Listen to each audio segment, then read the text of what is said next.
रायगड़ा जिला रिवलकोणा विद्यालय रे छात्र निर्यातना घटना चांदिली पुलिस तदंत आरंभ। गतकाली संध्यारे पुलिस विद्यालय पहुंचा पर 10वीं श्रेणी 7 जन छात्र हॉस्टेल छाड़ी फेरार हो जाते। स्थानीय लोकों बुझासुझा पर 4 जन छात्र स्कूल को फेरी बेले एवं 3 जन छात्र फेरार अच्छा।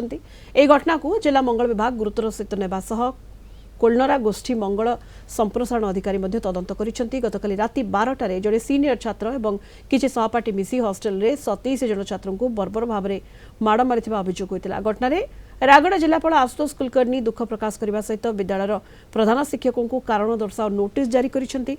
सेभली कोलनरा बीडीओ रीना प्रधान आज रिवलकोणा विद्यालय को जाई स्थिति अनुधान करिसेंती।